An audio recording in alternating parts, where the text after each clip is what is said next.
आज मेरे इस वीडियो में सभी साथियों एवं पाठकों को स्वागत है। आज मैं आप सभी के लिए आगामी सभी महत्वपूर्ण परीक्षाओं को ध्यान में रखते हुए बहुत ही महत्वपूर्ण प्रश्नों को लेकर आया हूं, जो अक्सर विभिन्न परीक्षाओं में पूछे जाते रहे हैं और आगे भी आपको विभिन्न प्रतियोगी परीक्षाओं जैसे बैंक, एसएससी, रेलवे, राज्य स्तरीय और केंद्र स्तरीय विभिन्न परीक्षाओं में इससे संबंधित प्रश्न पूछे जाने की उम्मीद है। तो इसी को ध्यान में रखते हुए मैं कुछ महत्वपूर्ण प्रश्न आपके सामने परीक्षा के दृष्टिकोण से लेकर आया हूं, जो आपके परीक्षा की तैयारी में बेहद ही महत्वपूर्ण होंगे, जिसे आप स्मरण कर लीजिएगा। तो पहले मैं उन महत्वपूर्ण प्रश्नों को बोर्ड पर लिखकर बता देता हूँ। उसके बाद मैं उसे वर्णन कर आप लोगों के सामने प्रस्तुत करूँगा, जिसे आप लोग समझकर एवं महत्वपूर्ण नोट्सों को लिखकर याद कर लीजिएगा। तो आइए सबसे पहले मैं डेट देता हूँ। डेट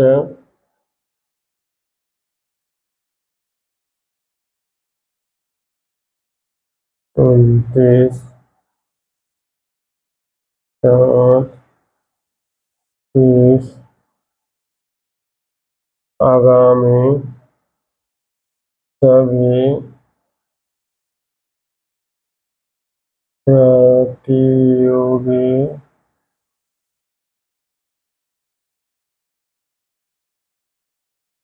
परीक्षाओं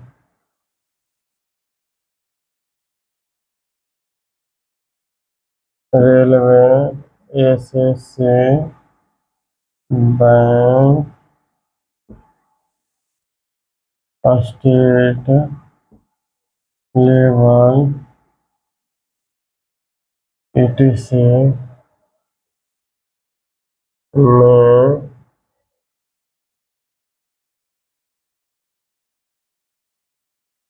etc में उपयोगी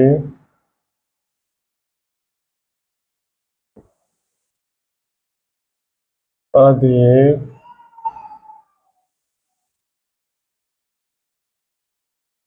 महत्वपूर्ण प्रश्नों का संकलन। सबसे पहले साथियों, मैंने आगामी सभी प्रतियोगी परीक्षाओं जैसे railway, SSC, bank, SST level में उपयोगी अधिक महत्वपूर्ण प्रश्नों का संकलन लिख दिया हूँ। पहले मैं पहला प्रश्न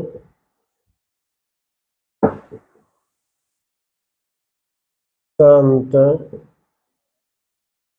कबीर दास इनके शिष्य थे। आपका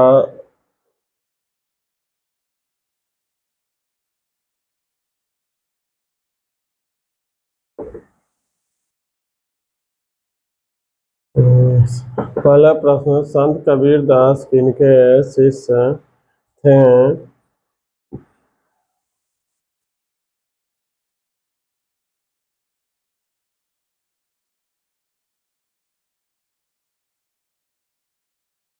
उत्तर हो जाएगा रामानंद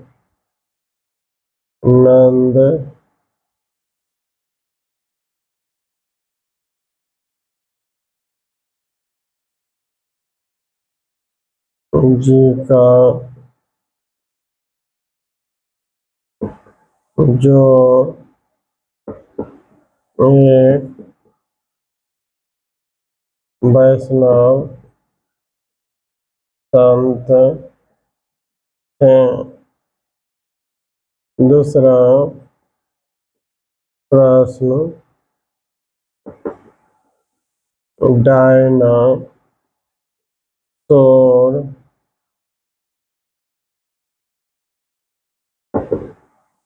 डायनासोर का अंत किस युग यानी काल में हुआ था?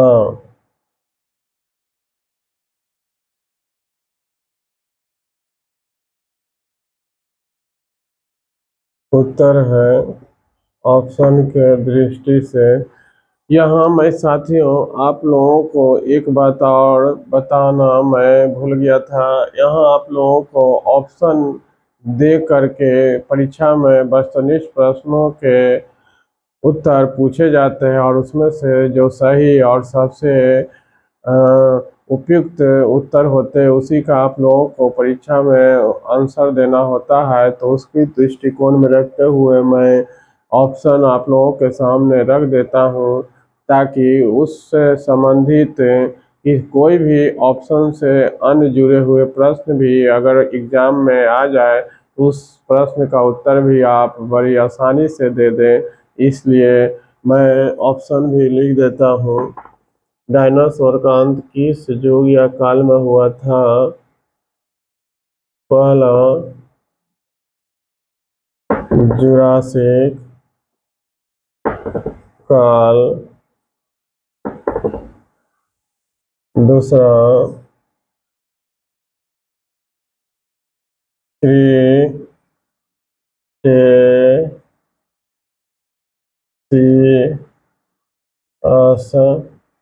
क्रिटेशियस युग,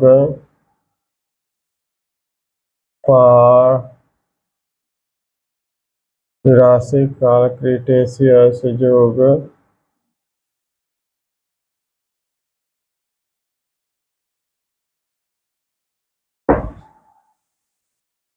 पारसिक युग, इनमें से कोई नहीं।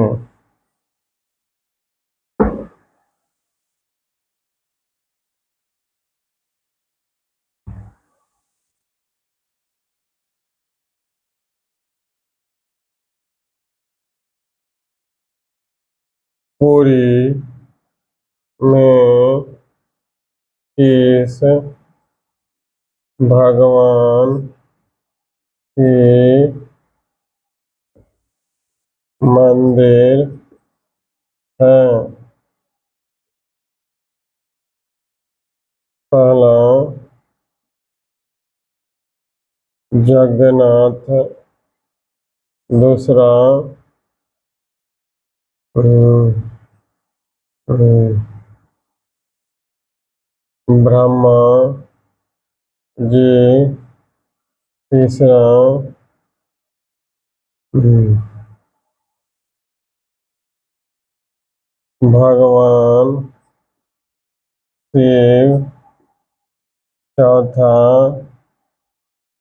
इंद्र जी।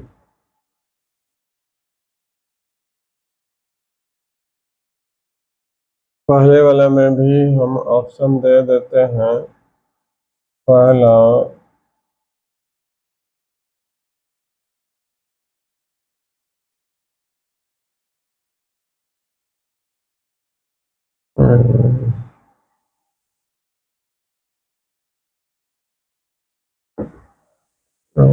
ऑप्शन पहला में रामानंद, दूसरा में रामानुज, तीसरा में शंकराचार्य, चौथा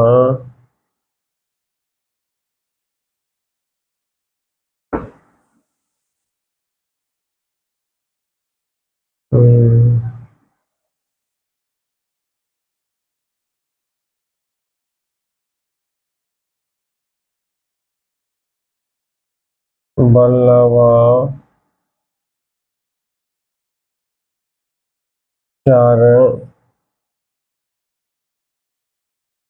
पुरी में किस भगवान की मंदिर? पहले आप लोगों को मैं प्रश्न और उसका ऑप्शन सामने बोर्ड पर लिख देता हूँ, उसके बाद मैं आप लोगों को इसका वर्णन कर इसके बारे में सही और उपयुक्त आंसर को बताऊंगा, और इससे संबंधित जो भी महत्वपूर्ण तथ्य और भी ऑप्शन से होंगे उसे भी आप लोगों को बताने की कोशिश करूंगा, जो आपको परीक्षाओं की दृष्टि से काफ़ी महत्वपूर्ण होंगे। तो कुछ और मैं प्रश्नों को लिख देता हूँ। पुरी में तो ये तो हो गया, इस भगवान की मंदिर हाँ, रिंग वेद, रिंग में किस नदी का वर्णन सर्वाधिक बार हुआ है? है गंगा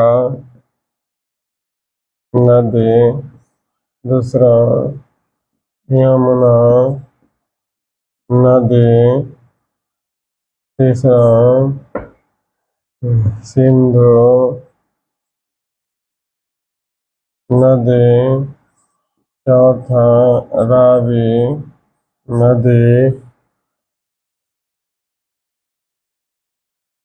रिंग वेद में किस नदी का सर्वाधिक रिंग वेद में किस नदी का वर्णन सर्वाधिक बार हुआ है? है ना पुरी में। रिंग वेद में किस नदी का वर्णन सर्वाधिक बार हुआ है? गंगा नदी, जमुना नदी, सिंधु नदी, रावी नदी।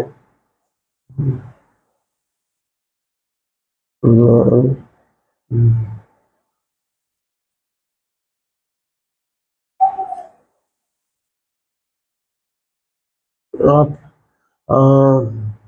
एक दो तीन चार रिंग वेद में किस नदी का आ गए?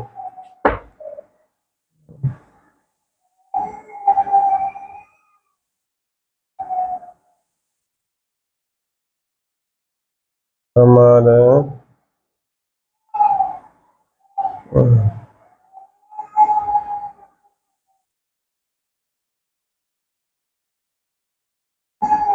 देश भारत को इंडिया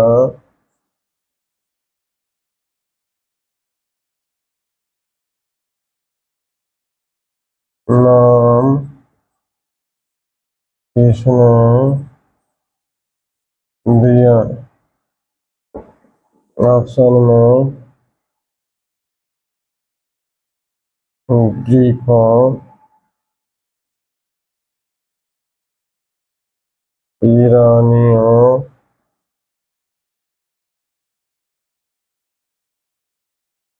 अरबियों।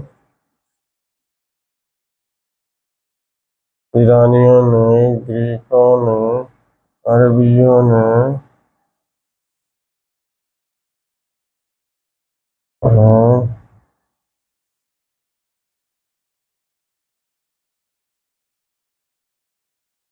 चीनियों ने।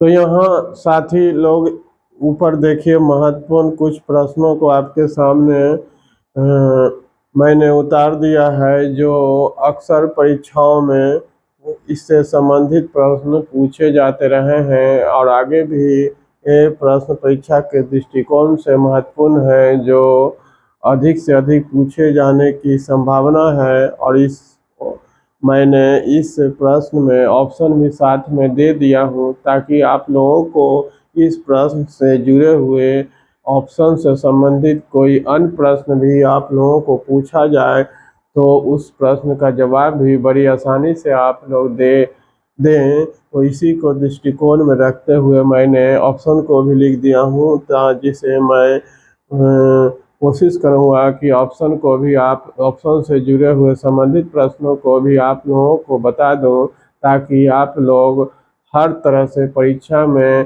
तैयार रहें और कोई भी प्रश्न इससे संबंधित पूछा जाए तो उसका जवाब आप तुरंत दे पाएँ। तो चलिए मैं पहले प्रश्न का वर्णन करता हूँ आप लोगों के सामने। आप लोगों से गुजारिश है कि आप लोग हमारे वीडियो पर शुरू से अंत तक बने रहिएगा और शांति से एवं ध्यान से हमारे वर्णन किए गए प्रश्नों के तथ्यों को आप लोग स्मरण करिएगा और समझिएगा, जो आपको आगामी परीक्षाओं में के काफ़ी मदद इससे मिलेगी। तो पहले प्रश्न मेरा जो है संत कबीरदास से जुड़ा हुआ है कि संत कबीरदास किनके शिष्य थे। ऑप्शन में है रामानंद, रामानुज, तीसरा शंकराचार्य और चौथा बल्लभाचार्य।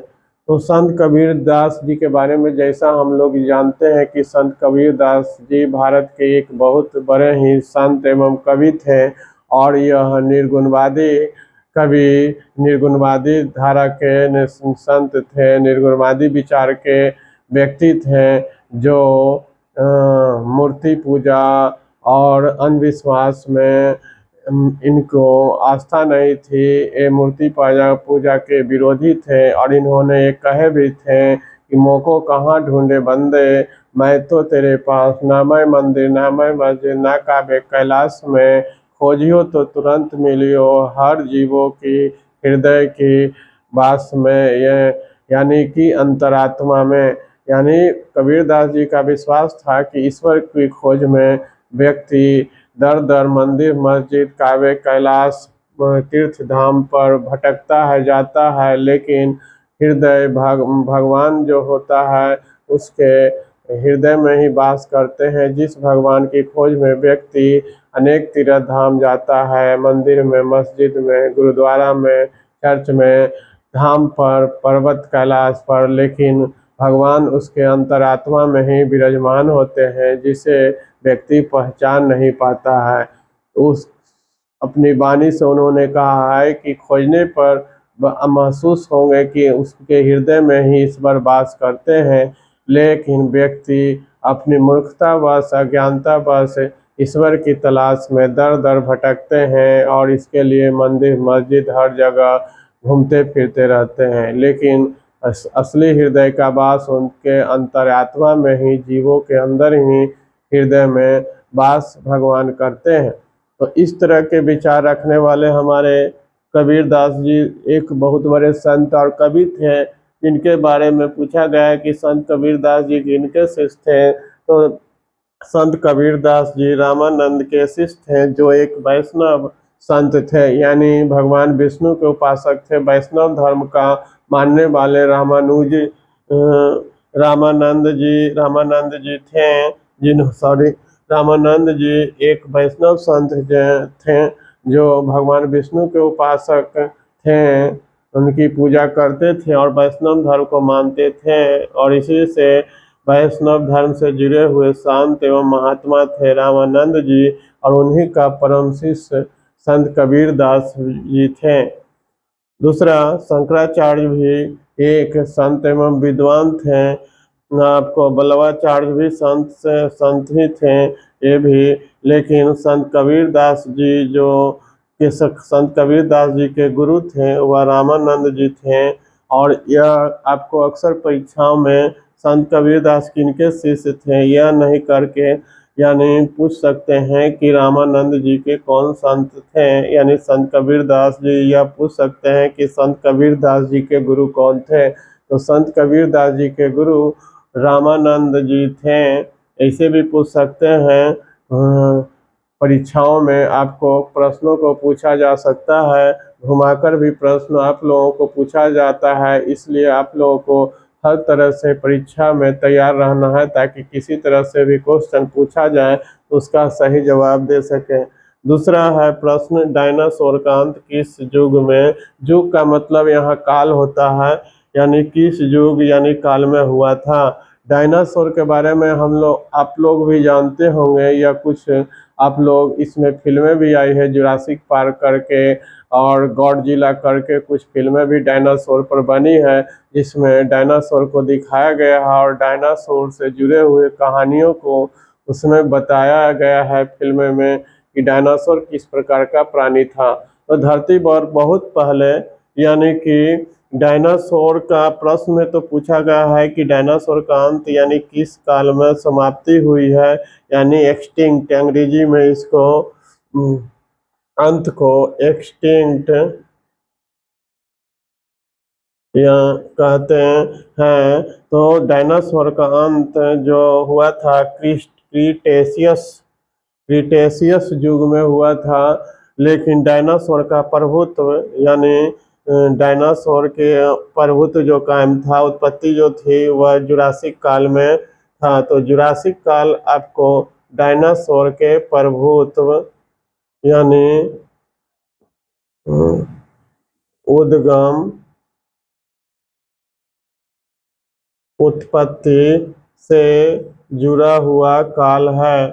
तो आप लोगों को जैसे क्वेश्चन यहाँ पूछा गया है कि डायनासोर का अंत किस युग में हुआ था, तो इसका जवाब है क्रीटेशियस युग में डायनासोर का अंत हुआ था। लेकिन ये भी पूछा जा सकता है आपको इसे उलट करके प्रश्न अलग तरह से कि डायनासोर की उत्पत्ति किस काल में हुई थी, तो उसका आंसर होगा जुरासिक काल। जब डायनासोर की उत्पत्ति के बारे में साथियों आप लोगों को परीक्षा में पूछा जाए तो उसके उत्पत्ति का काल जुरासिक काल बताइएगा, जो उसके डायनासोर का अस्तित्व कायम था जुरासिक काल में। उसी जुरासिक काल से संबंधित जुरासिक पार्क नाम की एक फिल्म भी बनी है जो काफ़ी चर्चित रही और जिसमें डायनासोर के बारे में वर्णन किया गया है और दिखाया गया, और डायनासोर का अंत क्रीटेशियस युग में हो गया था। आगे आप लोगों को प्रश्न है, ये परीक्षा के दृष्टिकोण से काफ़ी महत्वपूर्ण है और अक्सर परीक्षाओं में आता रहा है, आप लोग इसे स्मरण कर लीजिएगा कि डायनासोर की उत्पत्ति जो हुई थी जुरासिक काल में हुई थी और डायनासोर का अंत क्रीटेशियस युग में हुआ था। अब हम लोग आगे के प्रश्न पर चलते हैं। पुरी में किस भगवान की मंदिर है? तो पुरी, आप लोग पुरी के नाम से ऐसा ना समझिएगा कि खाए वाला पुरी, जो आटा को गुथ करके उसको रिफाइन में छान के पूरी बनाई जाती है। यहाँ पुरी एक जगह है, तीर्थ है, धाम स्थल है जो समुद्र के किनारे पर बंगाल की खाड़ी के तट पर स्थित एक धार्मिक स्थल है। समुद्र तटवर्ती इलाका है पुरी, उड़ीसा, जो उड़ीसा राज्य में पड़ता है। उड़ीसा राज्य का यह एक पर्यटन स्थल है पुरी, जहाँ जो समुद्र के किनारे पर स्थित है यह पुरी शहर। और इसी पुरी शहर से संबंधित प्रश्न जो पूछा गया है कि पुरी में किस भगवान की मंदिर है, तो पुरी जो उड़ीसा राज्य के समुद्र तटवर्ती इलाका है उस वहाँ पर ही किनका मंदिर है? पहला ऑप्शन में जगन्नाथ का, ब्रह्मा जी का, भगवान शिव का, इंद्र जी का। तो पुरी में भगवान जगन्नाथ जी का मंदिर है। यहाँ जगन्नाथ जी भगवान श्री कृष्ण को कहते हैं। ये ऑप्शन में आप लोग याद करके नोट्स में लिख लीजिए, कृष्ण जी। जगन्नाथ भगवान जो है, जगन्नाथ भगवान का संबोधन भगवान श्री कृष्ण के लिए हुआ है। भगवान श्री कृष्ण को ही भगवान जगन्नाथ के नाम से पुकारा जाता है। और यह पुरी जो एक धार्मिक पर्यटन स्थल है, यहाँ पर ही भगवान श्री कृष्ण जी का भव्य मंदिर है, जिस मंदिर में बहुत से धार्मिक भक्त लोग आते हैं और भगवान जगन्नाथ का दर्शन करते हैं। और यहाँ रथ खींचे जाने की परंपरा है, कई व्यक्ति मिल करके रथ को खींचते हैं। रथ की खींचने की परंपरा भी है भगवान जगन्नाथ की पुरी में। तो ये काफ़ी ही बहुत ही महत्वपूर्ण पर्यटन धार्मिक स्थल है उड़ीसा का, जहाँ। और ये भी आप लोग ध्यान में रखिएगा कि पुरी एक समुद्र तटवर्ती का इलाका है जो बंगाल की खाड़ी के तट पर स्थित है, जहाँ भगवान जगन्नाथ जी का मंदिर है, जिन्हें कृष्ण भगवान कहते हैं। आगे ब्रह्मा जी जो थे सृष्टि के रचयिता थे, ये नहीं में याद भगवान शिव जो देवों का देव महाकाल कहलाते हैं, जिन्हें शंकर कहते हैं। इंद्र जी जो वर्षा के देवता के रूप में जाने जाते हैं। ये सब कुछ तथ्य हैं, लेकिन ये प्रश्न के अनुसार आंसर जो होगा पुरी में भगवान जगन्नाथ जी का मंदिर है, ये याद स्मरण रखिएगा। आगे हम लोग चलते हैं प्रश्न नंबर 4 में ऋग्वेद में किस नदी का वर्णन सर्वाधिक बार हुआ है?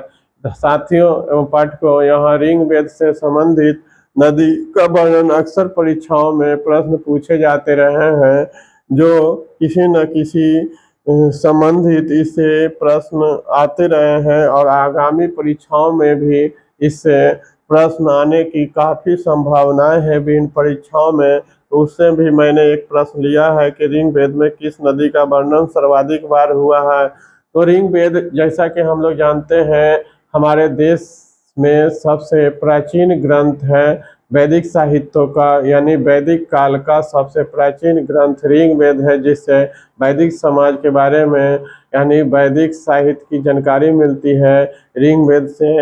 यह सबसे प्राचीन और बड़ा ग्रंथ है और इसी ऋग्वेद में है जो ऋग्वेद की रचयिता, जैसा कि हमने आप लोगों को पिछले वीडियो में भी बताया था कि ऋग्वेद के रचयिता जो थे महर्षि वेद व्यास जी थे, जिन्होंने ऋग्वेद की रचना की थी।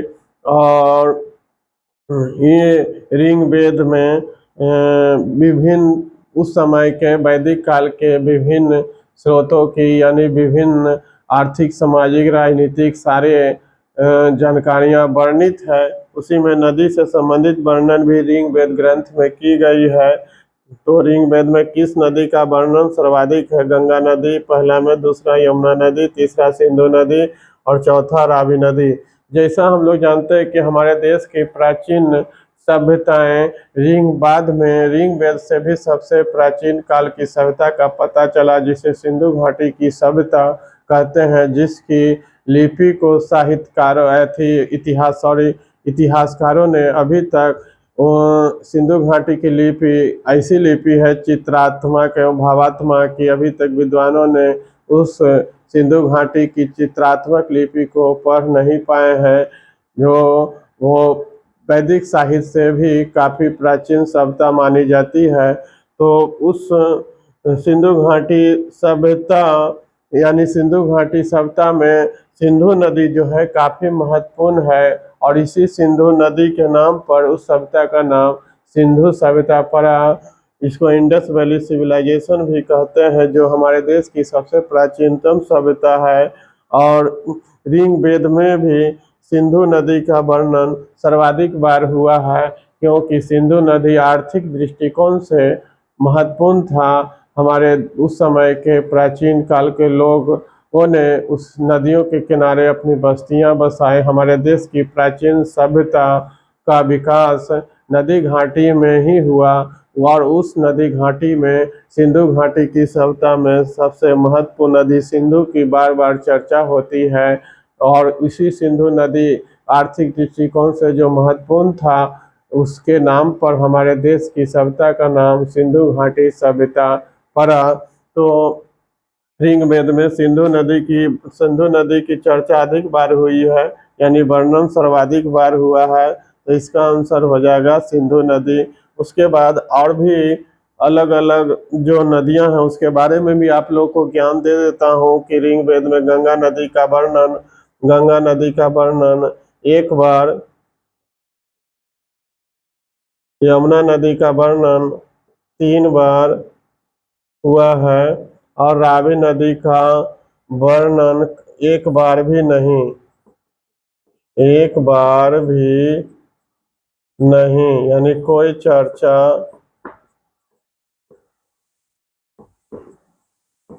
नहीं है। ऐसा भी आप लोगों को प्रश्न पूछा जा सकता है कि ऋग्वेद में किस नदी की चर्चा नहीं हुई है? तो ऋग्वेद में रावी नदी की चर्चा नहीं हुई, यानी रावी नदी का उल्लेख नहीं है।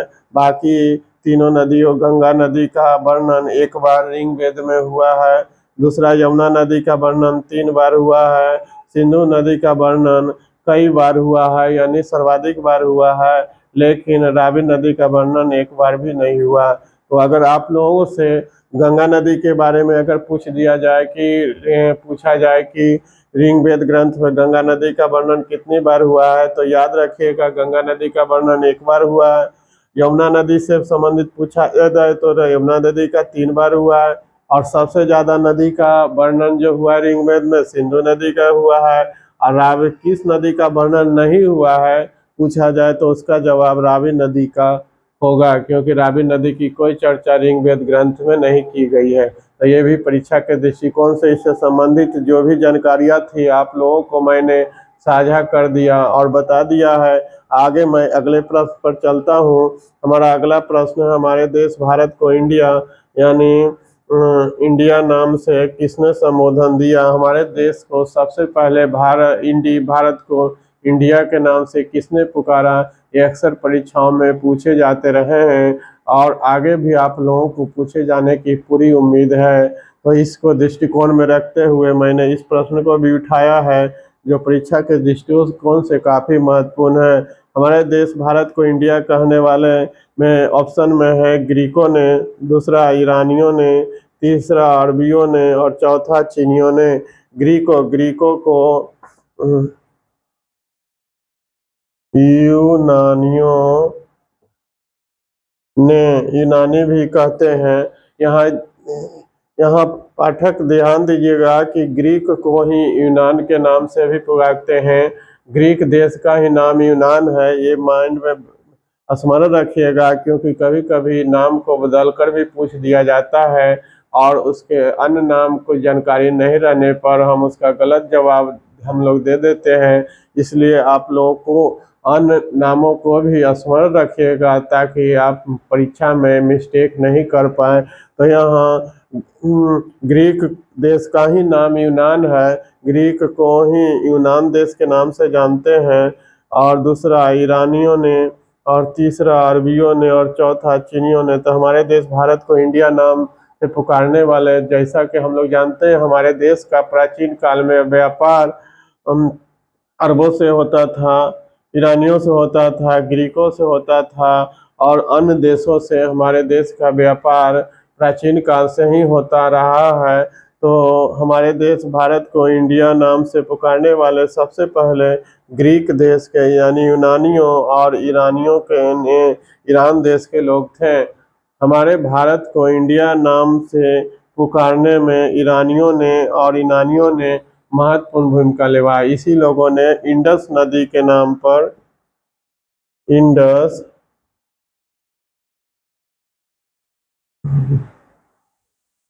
नदी के नाम पर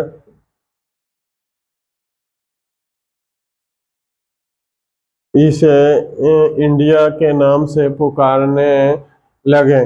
तो भारत को इंडिया कहने वाले सबसे पहले यूनानियों और ईरानियों देश के ईरानियों लोग थे, जिन्होंने हमारे भारत देश को इंडिया के नाम से पुकारा। और यह हमारे भारत देश का इंडिया नाम इंडस नदी के नाम पर पड़ा है, जिसे हम सिंधु नदी भी कहते हैं। तो और यहाँ अरब से भी हमारे देश का व्यापार होता था और चीन के देश को लोग कहते हैं, अरब के देश को अरबियों के नाम से पुकारते हैं।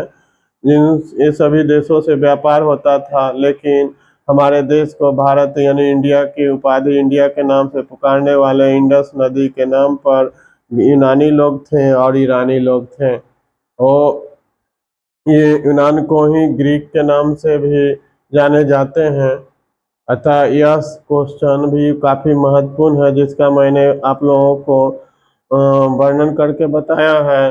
चीनियों का मतलब चीनी नहीं समझिएगा, चीनियों का मतलब चीन देश के लोगों को, जो जिस देश के लोग होते हैं उस देश के लोगों को उसी के देश के नाम पर पुकारते हैं। तो चीन देश में रहने वाले लोगों को चीनियों के नाम से जानते हैं, अरब देश में रहने वाले लोगों को अरबियों के नाम से जानते हैं, ईरान देश में रहने वालों को ईरानियन के नाम से पुकारते हैं ईरानियों, और यूनान देश में रहने वालों को यूनानियों के नाम से पुकारते हैं। उसी तरह से हमारे भारत देश में रहने वालों को भारतीय के नाम से पुकारते हैं। तो ये आपको काफ़ी ही महत्वपूर्ण प्रश्न था, जिसे मैंने आप लोगों को बोर्ड पर लिखकर आज के वीडियो में वर्णन करके बताया है, जो आगामी सभी परीक्षाओं के दृष्टिकोण से बेहद ही महत्वपूर्ण है।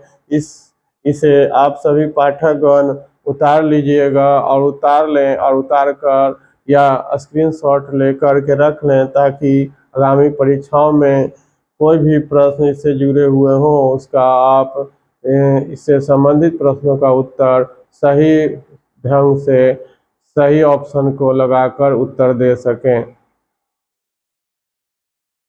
तो आज के अगर मैं उम्मीद करता हूं अपने पाठकों एवं साथियों से कि आज का वीडियो आप लोगों को बहुत ही उपयोगी होगा और आप लोगों की सफलता और परीक्षा की तैयारी में मददगार साबित होगा। तो मैं अपने साथियों और पाठकों से उम्मीद करता हूं कि यदि मेरे चैनल पर आप में से जो नए होंगे वे हमारे चैनल को सब्सक्राइब कर दें एवं लाइक कर अपने साथियों के बीच शेयर करें ताकि सभी लोगों को महत्वपूर्ण ज्ञानों की जानकारी मिल सके।